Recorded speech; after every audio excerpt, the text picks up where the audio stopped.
नमस्कार दोस्तों, मैं सहजवीर। आज हम बात करेंगे फ्रेंच रेवोल्यूशन के बारे में। यह बात थी 1700s की, जब लुई द 16 बने थे राजा फ्रांस के और उन्होंने एक ऑस्ट्रियन प्रिंसेस मैरी एंटोनियो के साथ शादी की। उन्होंने अपने दुश्मन ब्रिटेन से अपने दोस्त अमेरिका को आज़ादी दिलवाई, जिससे उनके पैसे और घटने लग गए। 2 बिलियन का डेब्ट आ गया था। 2 बिलियन लिवरेज थी उनकी करेंसी उस टाइम में। उसे 1794 में डिसकंटिन्यू कर दिया था और 2 बिलियन तो हो गया था ऑलरेडी। 1 बिलियन और ऐड हो गया था उस वॉर की वजह से। सो जो लोग थे वो इसके बारे में सच है। वो और एक कॉज और था जो था सोशल हायरार्की तबके जो फ्रांस में थी। नंबर 1 कैटेगरी क्लर्गी, जो प्रीस्ट वगैरह थे, जो धर्म के ठेकेदार थे। और दूसरे नंबर पे है नोबिलिटी, यानी कि जो राजा महाराजा और गवर्नर्स नवाब लोग। और तीसरा और सबसे नीचे वो है कॉमन पीपल, जिसमें मोस्टली पेजेंट्स ही होते थे। तो कई लोग इसे पेजेंट्स भी बोलते हैं। तो हम आते हैं थोड़ा सा टाइम में पीछे करके 1600s के टाइम में। 1600s के टाइम में हुई थी शुरू एज ऑफ एनलाइटमेंट, जिसमें कई लोग उभर के आए, जैसे गैलीली। उसने अपना टेलीस्कोप निकाला, जुपिटर की साइड पर देखा और उसने देखा कि मून्स उसके जुपिटर के राउंड रिवॉल्व कर रहे हैं। और उन्होंने एक थ्योरी पेश की चर्च को, और कि अर्थ सूरज के अराउंड घूमती है, पर बाइबल में ये लिखा था सूरज धरती के अराउंड घूमता है। तो चर्च ने उनको जेल में डाल दिया उम्र कैद के लिए। और आइंस्टाइन कह रहा हूँ, आइजैक न्यूटन जैसे भी साइंटिस्ट आने लगे 1600s में, और भी बात आने लगे।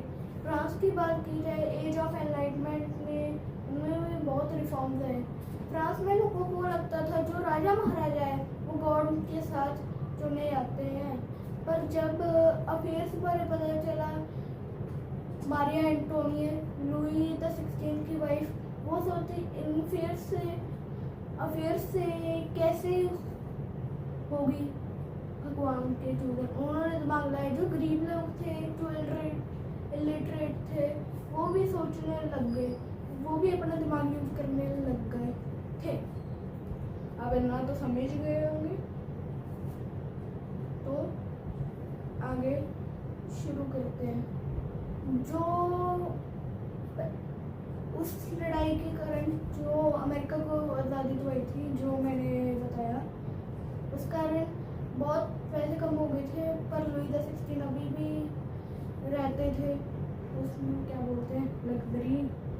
और पर कंट्री में फाइनेंशियल लॉस बहुत हुआ था, इसलिए उन्होंने टैक्स इंक्रीज कर दिए। और सारा टैक्स कॉमन पीपल से लेते थे, पेजेंट्स से ही लेते थे। मोस्टली पीपल पेजेंट्स से थे, कॉमन पीपल्स में से। और क्लर्की और नोबिलिटी आराम कर रहे थे, ऐश कर रहे थे। वो उनसे कोई टैक्स नहीं लिया जा रहा था।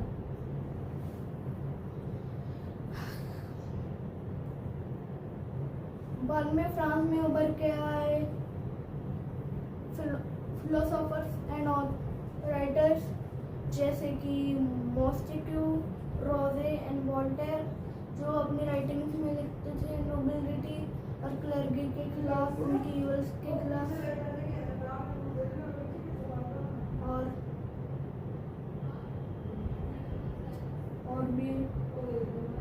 बहुत कुछ बुरा लिखते थे, जो वो करते थे।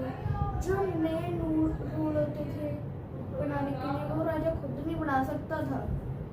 उनकी ना एक नेशनल असेंबली होती थी, जिसमें होता क्या था कि 300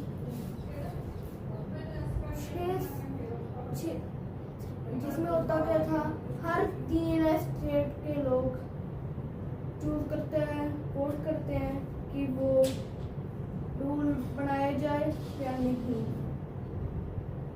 और आगे चलते हैं, 600 लोग थे कॉमन पीपल के जो पीछे वाली रोज में बैठते थे, और 300 थे क्लर्की और नोबिलिटी दोनों के मिला के जो आगे वाली रोज पे बैठते थे।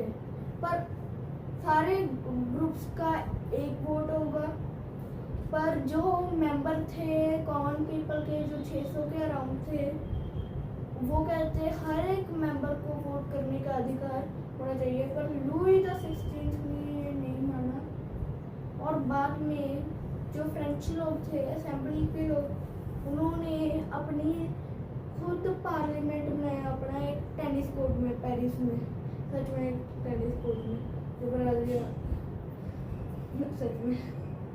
वहाँ पे उन्होंने प्रॉपर पार्लियामेंट लिख रहे थे। बाद में जाके 1789 में जो फ्रेंच लोग थे, उन्होंने प्रिजन ऑफ बेस्टाइल में हमला कर दिया, जिसमें 7 कैदी भी आज़ाद कर दिया उन्होंने। इस होम में वहाँ पे उनको आर्टिलरी यानी कि गन्स और गन पाउडर मिलेगा। 1792 में मारिया एंटोनिएट और लुई द 16 को ओवरथ्रो कर दिया गया था, और उनको 14 जुलाई 1793 को बुलेटिन में लगा के मार दिया गया था।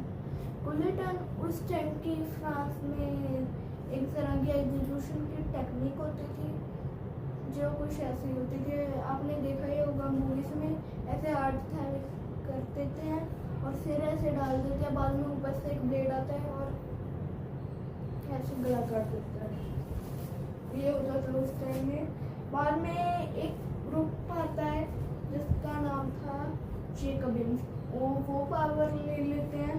उनका हेड था रोबेस्पियर 1793 में, और बाद में जाके रेन ऑफ टेरर शुरू किया। उसने कई रिफॉर्म्स तो लाए थे, जैसे वुमेन्स को राइट्स देना, जॉब के, डिवोर्स के, जो पहले कभी नहीं दिए गए थे। इसलिए कई सड़कों, स्ट्रीट्स का नाम उसके नाम पे आज भी फ्रांस में आप देखोगे तो। पर वो भी बहुत कंट्रोवर्शियल थे। उन्होंने किया क्या था, जो भी उनको लगता है थ्रेट है हमारे खिलाफ, उन्हें बुलेटिन के रास्ते मार देते थे। ये थी उनकी बुरी बात।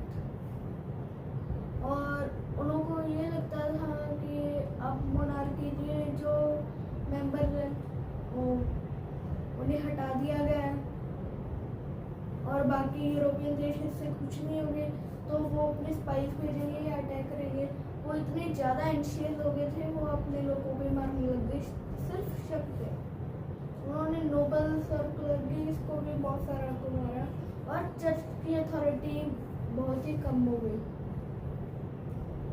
बाद में 1794 में उनको ओवरथ्रो कर दिया जाता है और उनको भी बुलेटिन पे मार दिया जाता है। बाद में काउंसिल होती है 5 लोगों की, डायरेक्टरी, वो रूल करती है 5 सालों के लिए, 1794 टू 1799। बाद में हमारे आते हैं नेपोलियन बोनापार्ट, एक कॉर्सिकन बोर्न मिलिट्री ऑफिसर जो आगे उनके राजा बन जाते हैं। उन्होंने 1804 में अपनी किंग बनने की सेरेमनी शुरू की थी, जिसमें वो भी आए थे हमारे पोप, और अपनी एक काउंसिल बनाते हैं 3 लोगों के, जिसके वो हेड होते हैं। बाद में वो मेन हेड होते हैं फॉर लाइफ टाइम। बाद में 1808 से लेके 1810 तक वो अपनी पीक पे होते हैं। बाद में 1815 के वाटरलू के बैटल में उनको हरा दिया जाता है और उनको एक आइलैंड पे एग्जाइल पे कर दिया जाता है। बाद में वहाँ पे उनकी मौत हुई आती है 32 की एज के लिए। जो फ्रेंच रेवोल्यूशन है उसके वजह से बहुत कुछ हुआ। जैसे हुआ कि 14 जुलाई को नेशनल हॉलीडे कर दी जाती है फ्रांस में। और जो कॉन्स्टिट्यूशन है फ्रांस का उसमें लिबर्टी यानी कि आज़ादी बिना किसी वायलेंस के और दूसरे को हर्ट करे बिना, इक्वालिटी यानी कि सब एक बराबर हैं, और लास्टली फ्रेटर्निटी, इसका मतलब है भाईचारा। ये मोटो बन जाता है नेशनल फ्रांस का। और इंडिया के प्रीमेबल में भी ये लिखा है, आप इतना तो समझ लें।